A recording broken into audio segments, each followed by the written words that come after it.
We are honored to showcase our first speaker for day 2 of the Education Influence Global Conference. She is a passionate educator with a mission to empower teachers to create tomorrow's innovators in their classrooms. She's also an award-winning author and speaker who has designed a unique school program that provides the needed paradigm shift in education by introducing design thinking as the new pedagogy. She is Miss Ortal Green representing Australia. Her session title is Design Thinking, the Future of Education. Hello, Ortal, how are you? Hello, everyone. And firstly, happy Diwali for those of you who celebrate it. And I'm really happy to be here with everyone today. I'm looking forward to share with you design thinking. We are very happy too. And yes, you may. The stage is yours. Fantastic. So I'm just going to share my screen with everyone. Can you see it? Yes, we can see. Fantastic. So firstly, I have to start with saying that teachers are just amazing. You have more power than you think.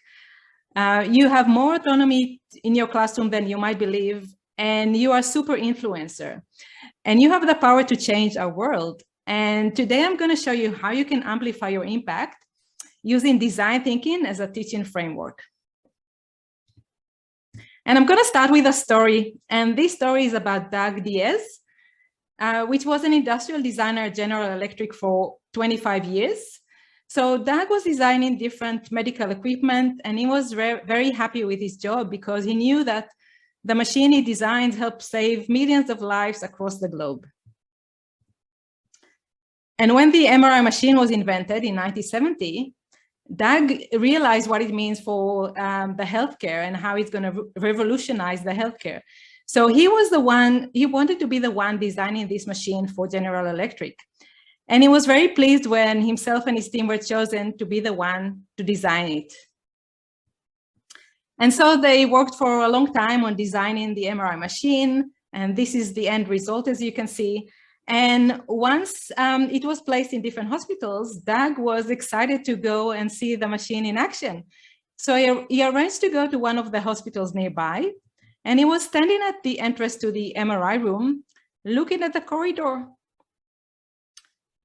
And then at that corridor, he saw a little girl walking, and in one hand, she was holding her father's hand, and in the other, she was holding her mother's hand. And the little girl was crying, and she looked at her father and said, "Daddy, do we have to do it? I don't want to do it. I don't want to do it, please." And her father looked at her with tears in his eyes and said, "I'm sorry, but we spoke about it. You have to go through it. There is no other way. I'm sorry." And Doug was watching what's going on, and he saw that they were approaching the MRI room. And to his horror, he realized that the little girl is scared of having to undergo an MRI scan. And all the family was in tears. They were all very stressed about the whole procedure. And so Doug went to speak with medical staff, and he was asking them about it. He said, "What's going on? Are children afraid of having to go an MRI scan?" And they said, "Yes, actually, most children are very afraid and they can't lie still during the scan. So we actually have to sedate about 80% of children that need to undergo an MRI scan." Doug was horrified to discover that, and he thought he has to do something about it. This is not what he intended to happen. And Doug had actually an epiphany that day. Suddenly he realized that he's designing for people. He realized that in the 20 more years that he'd been working for General Electric, designing medical equipment, all he was thinking about is how I can create a machine which is faster, more durable, stronger, slicker. He was just thinking about the machine itself. And he never thought about the people that will need to undergo a scan or a medical examination. But the patient who are coming to be examined, they don't care about how strong the machine is or how efficient it is. They only care about how they feel when they're going to be examined. And Doug remembered that he heard about design thinking. which is a human-centric approach for problem solving. And he thought that's a great way to solve this problem. I'm going to use design thinking to find a solution for this problem. So here on this slide, what you see in front of you is the design thinking process, which is called the double diamond. And as you can see, the first diamond is all about understanding the problem. And us as humans, we often feel uncomfortable staying with a problem for a long period of time. We tend to rush to the first solution that comes to mind. But in design thinking, we spend a lot of time in the problem space. We need to really understand the problem on a deep level. And so as you can see, we're starting with diverging, with performing a deep research on the problem. And that research includes many things. It includes interviewing people that are involved in the question or the problem we're working on. It includes research online. It includes performing observation. And so it's a really deep research that helps gain a lot of information on the problem. And then once we gather a lot of information, this is where we start to converge and we start to find insights and patterns with all the information we gathered. So we'll get insights on the problem. And so once we finish with the first diamond, this is where we really understand the problem and we are ready to come up with ideas for solution. And here, as you can see again, with a second diamond where we explore solution, we diverge again. And this is where we brainstorm ideas with a group of people and we build on each other ideas, because by building on each other ideas, we can get to more innovative ideas. Each one of us is limited with our thinking and our way of approaching things.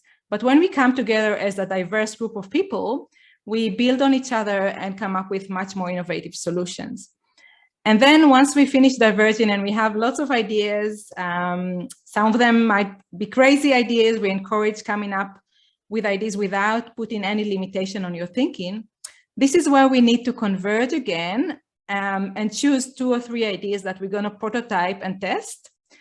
And when we test our ideas, this is our opportunity to get feedback from the users and then understand quickly whether this idea is even going to work. If it's not going to work, then that's great, we move to the next idea. Or sometimes we discover that we need to change a few things to make it better. So one of the big concepts in design thinking is to quickly and cheaply test your solution, so you get feedback from the users in terms of whether this is a good solution to the problem. And so Doug started going through that process in order to solve the problem that he had. And with the research, he did quite a deep research with his team. They interviewed medical staff at the hospital, families and children, psychologists, pediatricians. They looked into other industries that provide services for children to see how they approach it. How do they provide service and provide an environment where children feel safe and secure? And so they really diverged and gathered a lot of information during this research phase. And then when they had all this information, they converged. They looked into patterns and themes from the different interviews they performed. And then they came up with different insights that helped them understand the problem on a deeper level. And now it was time to come up with different ideas to solve the problem. And for that purpose, Doug gathers different people from different industries with different way of thinking, different experiences, because the power of diverse thinking, I mean, that's the key to come up with innovative ideas, is to have diverse thinking. And so they brainstormed different ideas, and then they decided to test one of their ideas. So this is how the MRI machine looked initially. This is how it was designed. And do you want to see what happened? What the new idea was? All right, let's jump to it. So what Doug and his team came up with, the idea that they implemented, was about turning the whole MRI scanning into an adventure and experience for the children. What you see now is the MRI room, and the MRI machine is what it looks like, a submarine, a yellow submarine. So you see, it looks completely different. It doesn't look intimidating or scary. And when the children entered the room, they were told a story. And in that case, it was a story about submarine they're gonna dive deep in that submarine, and they're gonna spot different marine lives, and they need to pay attention and see what kind of creature they're gonna find. And so it was a whole story and a whole wonderful experience for the children. Another room that they tried was the beach experience. As you can see, again, it looks lovely and inviting and not intimidating at all. And my favorite one is the pirate adventure room. So here the children were told that they were going into inside a pirate ship, and they need to lie very still while they're in the pirate ship. And when they come at the other end, they're going to find a treasure chest, and a lot of treasures are going to wait for them. And so Doug went again to the hospital to see how it's working, how the new idea is working, and how children are responding to this design of the MRI machine and the room itself.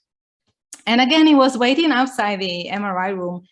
And then he saw a little girl. She just finished being scanned, and she came out with her mother. And that girl looked at her mom and said, "Mom, that was so much fun. Can we come again tomorrow?" And so Doug was very happy that they managed to solve the problem and turn the whole MRI scanning experience into a good one. And when he spoke with the medical team again after a while, he discovered that instead of needing to sedate about 80% of the children that need to go through that scan, now they need to sedate only 20% of children.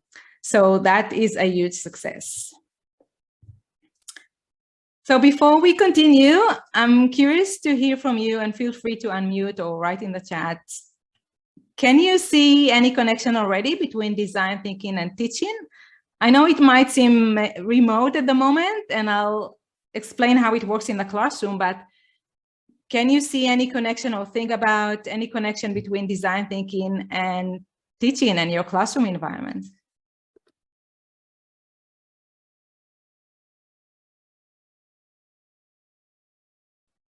It's a safe environment, so feel free to share your thoughts. There is no right or wrong.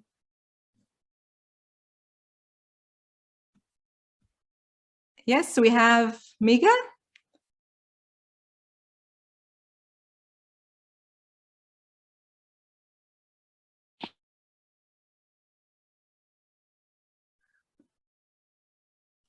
Anusha, do you need to unmute the people who want to speak?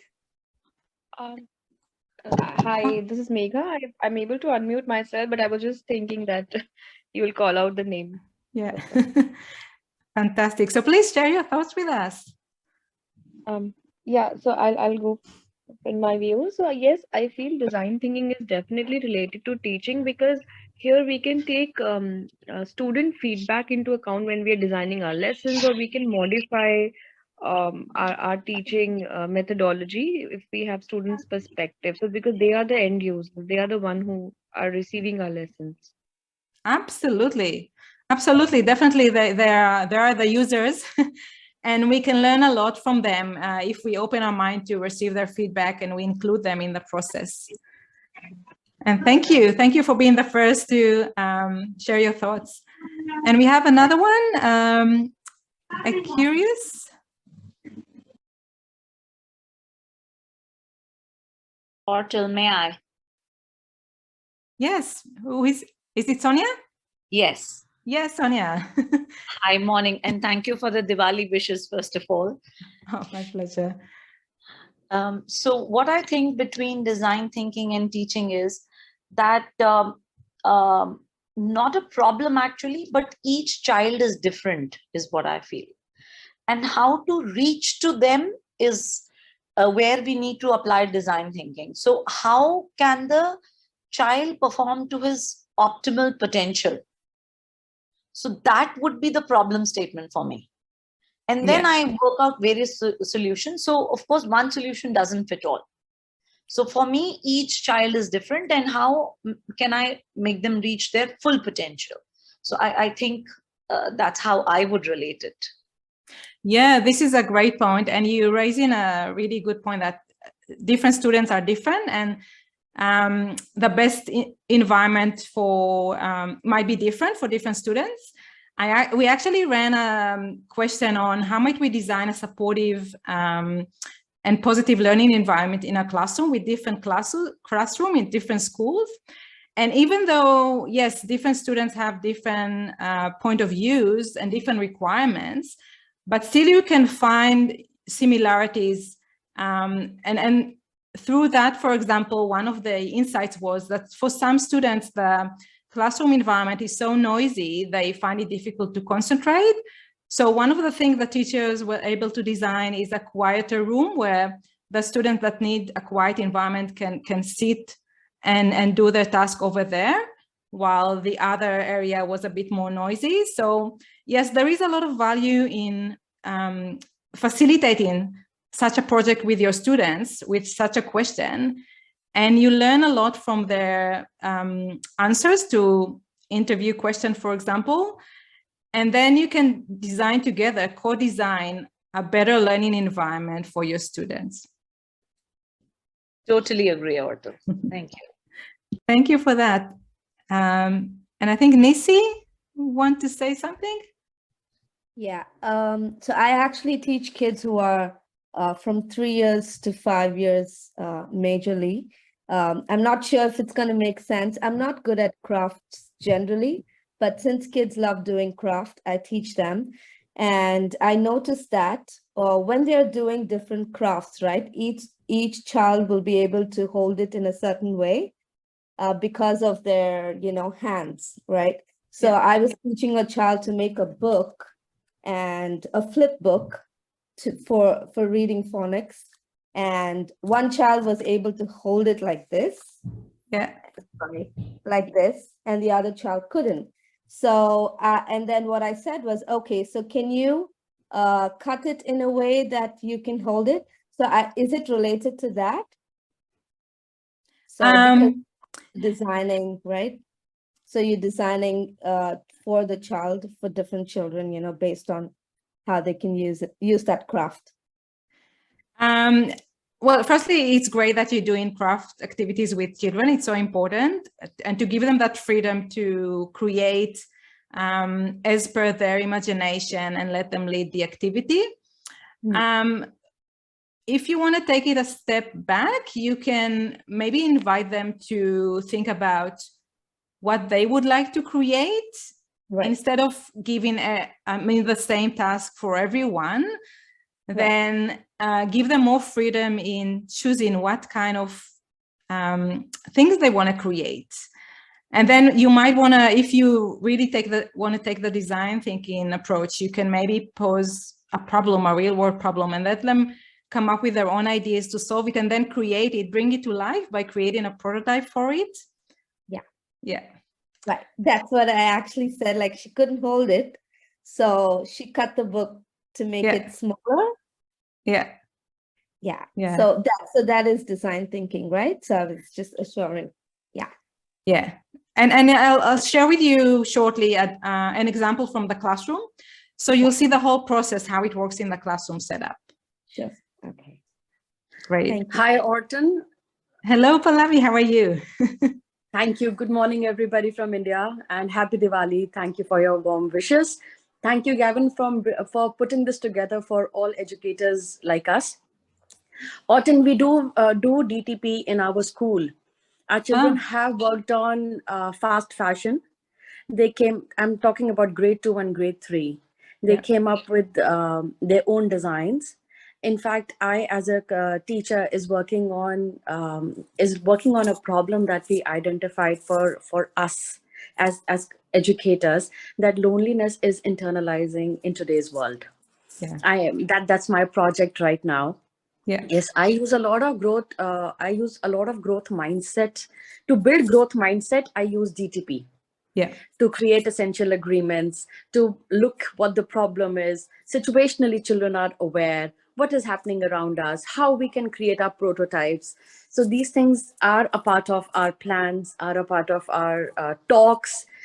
So the change in mindset comes, and we are able to make a difference in the world through this process.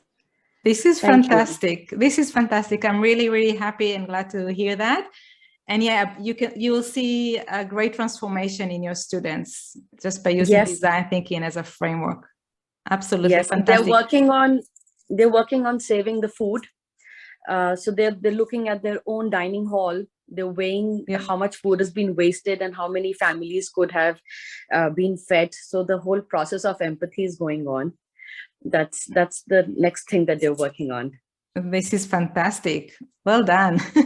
Thank you. So I see that 2 more people that want to share their thoughts, and then we'll continue. So Dr. Pratima, hello, good morning. Yeah, Ortal, good. Happy morning from Bangalore, India. First of all, let me congratulate you for the wonderful way you are holding the session and very vivid examples what you are giving. Now, when it comes to design thinking and teaching, being from higher education, I would like to say that I often try to use this for having inviting divergent thinking and then taking them towards convergence. So students, particularly 18 plus, are enough capable to really go very diverse, especially on projects, internships, and those ideas which like hackathons, what they try to apply and use it. So I often see that there are many occasions, especially in subjects like electives, where students themselves come and pick up. They have wonderful aspects in projects, maybe mini projects, micro projects they try to do. And believe me, Ortal, the results are amazingly awesome. The more we give them liberty to think rather than we telling them what to think, the whole essence lies there. But yes, as a leader of the class, we need to be a little more careful how exactly they are going, how diverse they are going. Can they really be able to converge essentially or not? That's what I try to do, and that's what is my input. Thank you, Ortal, for the opportunity. Thank you. Yeah, thank you. This is fantastic. And what you see is exactly that once we give them the right environment and we let them think for themselves, we can see how amazing they are, and you can see how beautiful ideas they can come up with. And so it's a matter of us becoming, from being teachers to being facilitators of learning and enabling them to lead their own learning. This is fantastic. I'm really glad to hear that. Thank you. Well said. Facilitators, absolutely. Thank you. Thank you. So the last one, Abdi Kadir, do you want to say something? Thank you very much, Ortal. From Kenya. Hello. I'll wish to say that each school has its own unique problems and learners are different. So each one of them has a specific way of learning and understands things in a particular way. If we use this design thinking, we will have an opportunity to create ownership from the students and authorship of what they want to learn. Because I think what lacks mainly is when we try to impose how we do things and we expect everyone to fit into that particular system. So for me, design thinking will help in planning and owning the process of learning, thereby getting from them better results, because they will now tell you what it is that they will want to do for them to understand it better. As they say, if they cannot understand how you teach them how they understand. Thank you. Wow, you worded it perfectly. What a beautiful way to word it.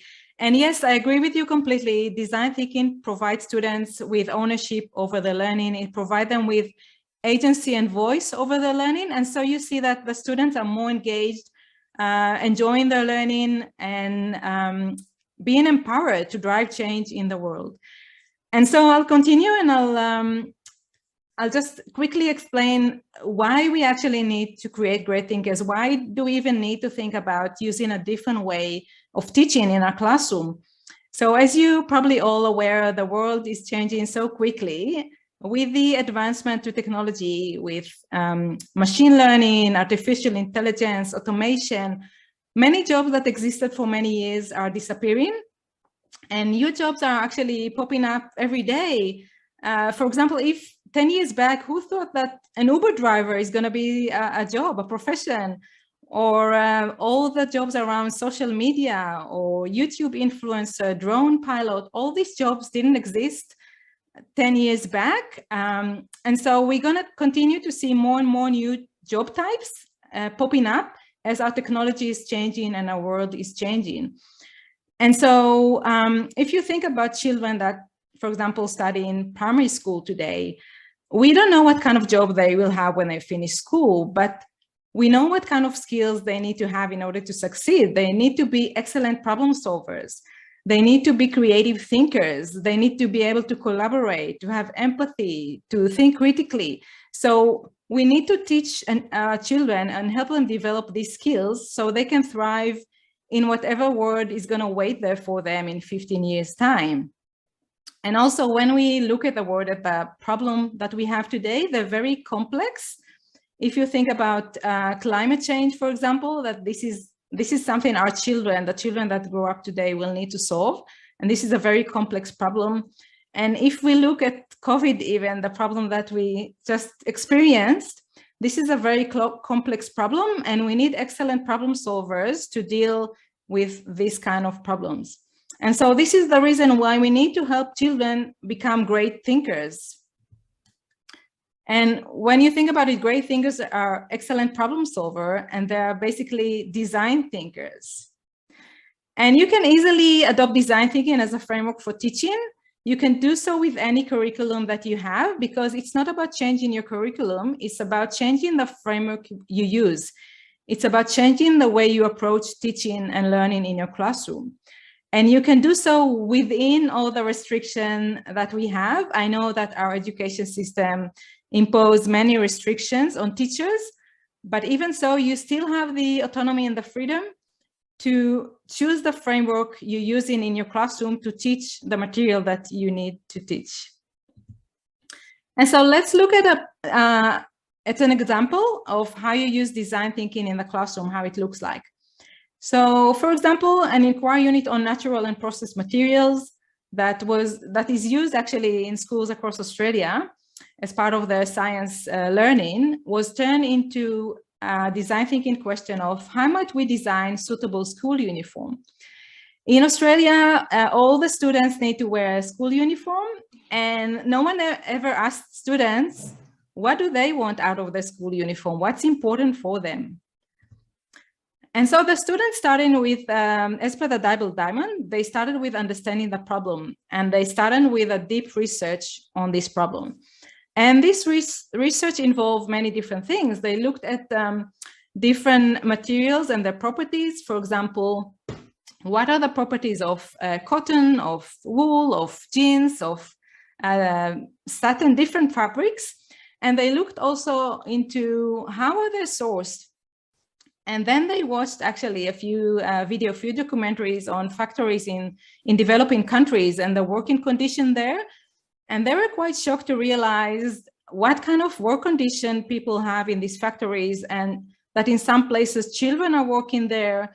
And so it opened their minds to see what's happened. I mean, what's the cost of sourcing these materials, what the cost for humans. And they also looked into the cost for the environment. And for example, they discovered that to grow cotton is it's very, you need a lot of water to grow cotton. And so in some countries where they grow cotton, rivers went dry and lakes got dried because of the overuse of water to grow cotton. And so they developed their global citizen thinking about the implication of sourcing different materials, the implication on the environment, the costs on the environment, and also for human beings that are creating these materials. And as part of that research, they also interviewed other students. They created an interview guide with different questions to understand from other students in the school what's important for them with a school uniform, what they struggle in, or the pain point that they have at the moment, what they wish to have, etc. They also interviewed their parents to get their parents' point of view. And they also interviewed different teachers in the school to get the teacher thinking on school uniform. And so as you can see, they really diverged and gathered a lot of information on this problem. And once they finished the research, it was time to analyze the research data. And this is really lovely because during that stage, you see the classroom walls get covered with Post-it notes with different colors. It looks really beautiful. And the children really learn to look at a lot of information and make sense of it. which is an important skill today. If you think we are in an era of information, we have so much information we need to process all the time. And so it's important for students to know how they can look at a lot of data, a lot of information, and perform data analysis and synthesis in order to find themes and patterns within this information. And the students, when they looked into similarities and differences between the different stakeholder groups that they interviewed, they found that there is one thing in common between the parents, teachers, and students' inputs. They found out that everyone said that there are not enough winter items, and the children are cold due in winter. And so with this understanding, they decided to design different winter items. So this was the part when they started to come up with ideas once they had insights on their problem that they were exploring. And many of them designed beanies and gloves and other winter items as a way to solve this question. And then it was time to prototype. And with this class, actually, we brought a sewing machine and all the materials that they wanted to use. And the children actually managed to sew the different items that they designed. And this is, for example, one of the beanie that they prototyped. And at that school, the principal is bald. And so he was also one of the people who tested that beanie. He used to wear it to and from school and gave feedback for the students about the beanie and how it keeps his head warm, etc. And so they created the prototype, tested it with other students, received feedback, and then they had a chance to improve their prototypes based on the feedback they received. And as a result of this project, one of the beanies that they designed was added to their school uniform. And now students can purchase it and wear it during winter to keep themselves warm. So as you can see, this is very empowering because the students actually made a change within their environment. They actually made a difference to themselves and to other students in their school. And so it's very empowering, and it helps them understand that they can change things. They have the power to change things within their communities and within our world. They're not just one out of, I don't know, 7 or 8 billion people. They have voice, and they can use their voice to make a difference in the world. And this is very powerful. So I want to talk about the skill the student develop when they learn using design thinking, when they use this methodology. And so if you look at the first diamond, understanding the problem, when they doing the research, they learn actually many things.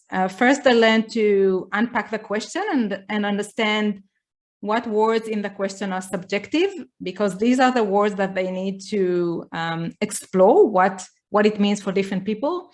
They also look at the question and see whether there are words with ambiguity that they'll need to explore further. And then they also think about, okay, who do we need to involve in that research? And they also learn to think about, if we want to get a particular information or data from these people, what question do we need to ask them? So they learn how to start with objectives, drive questions that will help them get the information thereafter. And also they learn how to think about, how can I word the question? How do I need to word the question? Because open question and closed question, for example, provide you with different answers and different information. And so if you want more information, you need to word your question as an open question. And they also learn that they need to ask why in order to get a more elaborated answer. And they learn to interview other people, and that helps them with their communication skills. And so just the research phase itself helps them develop many skills. And then when they perform in the data analysis and synthesis, so obviously they learn that skill, which is important. But also because they work together, the whole process of design thinking is very collaborative. So they always work really closely together with different members in the classroom. And when they look at, when they try to find themes and try to look at different answers and see whether they're similar to each other or different, then they start in having conversation. And sometimes there is a difference of opinion because not everyone is going to agree that this piece of information is similar to this one. And then they're starting to have conversation and negotiate their differences. And they learn how to try and convince someone else, how to use verbal persuasion techniques to convince someone else that these answers are similar. And they learn how to bridge their differences. And sometimes they learn how to agree that, okay, we don't agree and this is fine.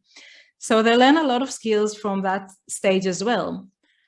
And then when it's time for them to look for solution and come up with ideas, they firstly learn how to brainstorm ideas and how to think about ideas without having any boundaries, without having any judgment or any assessment on your thinking at that moment. Because when you brainstorm ideas, the most important thing is to come up with as many ideas as possible and to free your mind so you can think about creative ideas. And if you try to apply judgment at that stage, you actually prevent yourself from coming up with creative ideas. And so they learn how to think creatively and how to build on each other ideas, and again, collaborating with others. And then when it's time to converge again and choose 2 or 3 ideas to prototype, this is again when they need to think critically, and they need to come up with criteria. Okay, how do we choose the top 2 or 3 ideas that we want to prototype?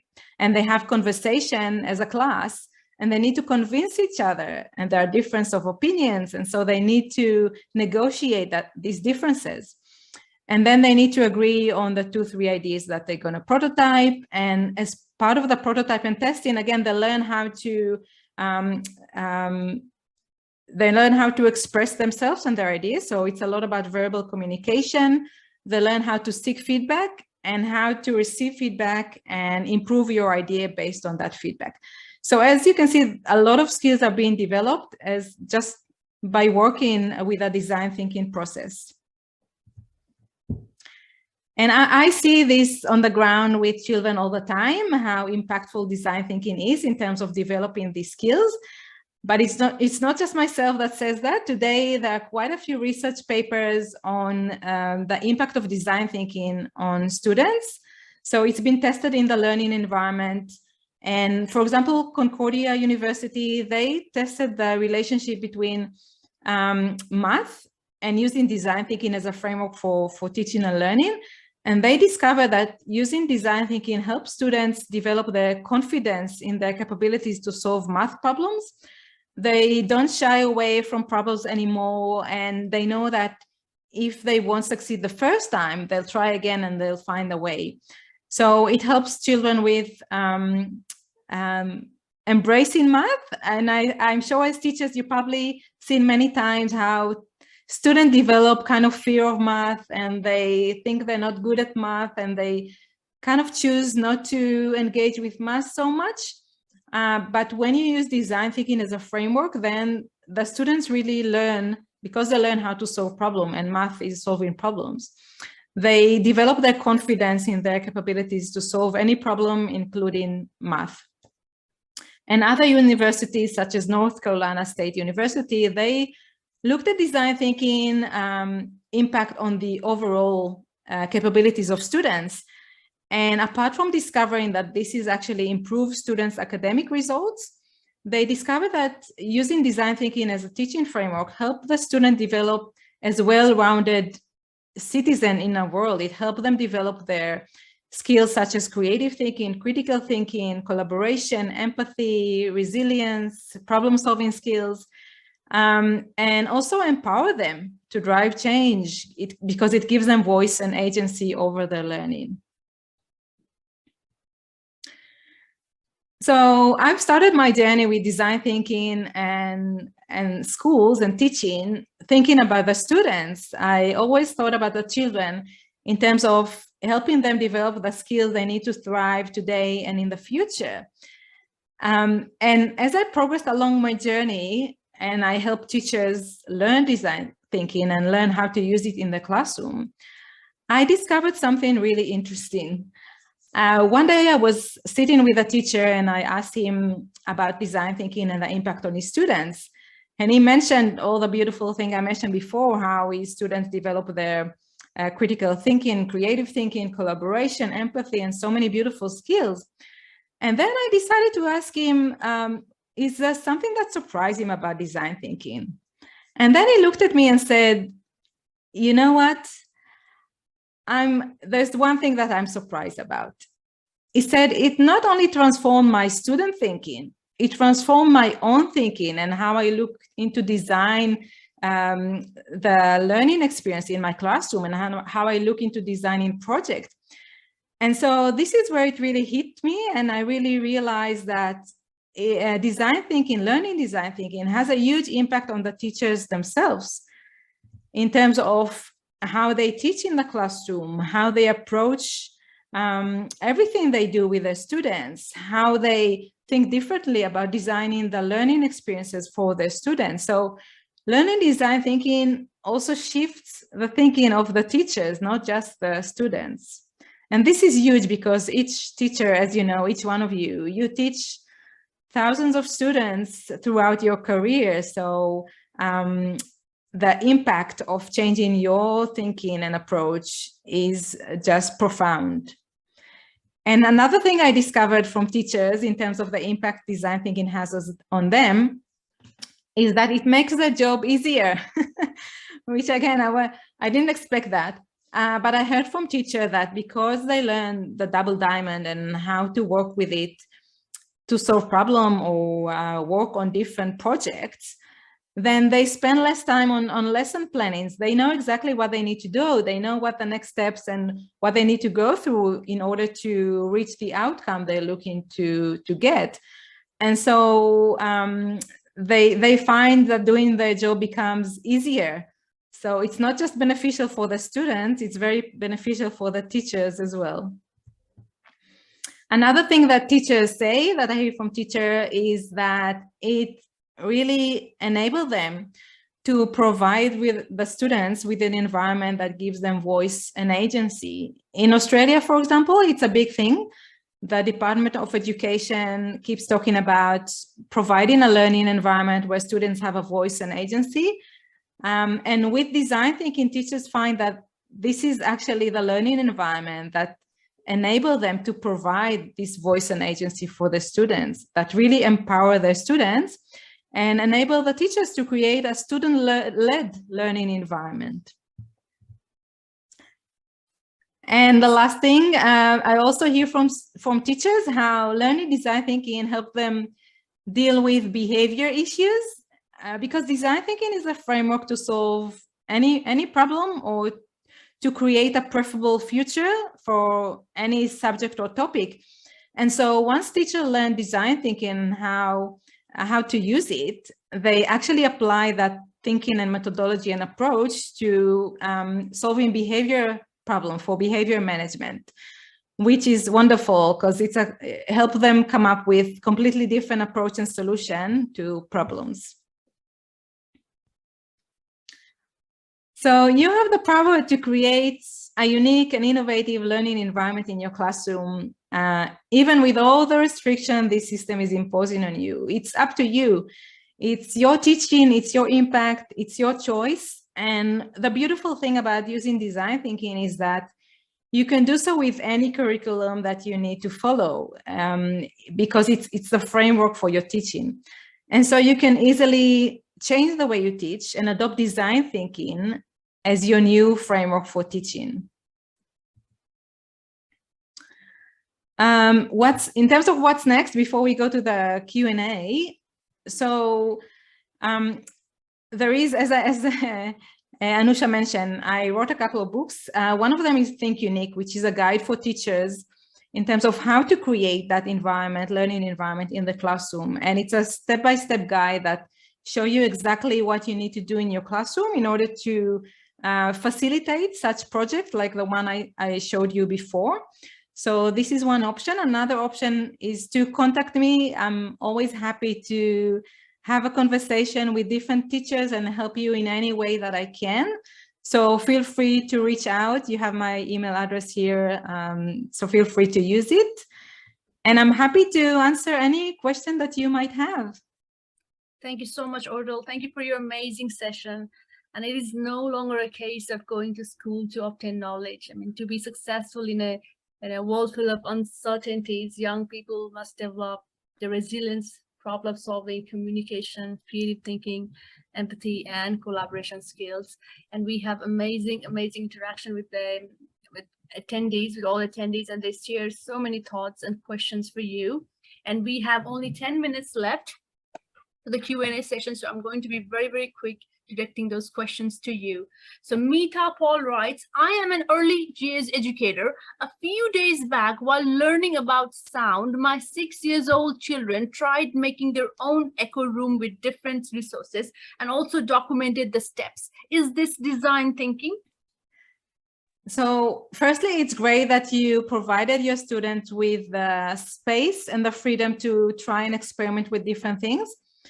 But in terms of design thinking is when you solve a real world problem. So you can give them a problem related to sound and voice, for example.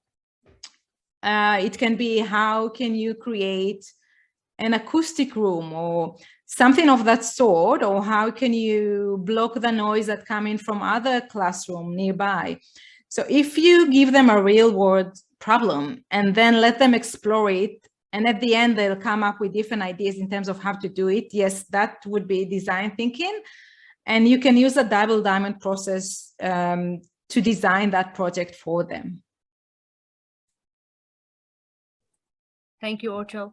And we have another query. We have 9 minutes left for the session, and I'm going to be very quick.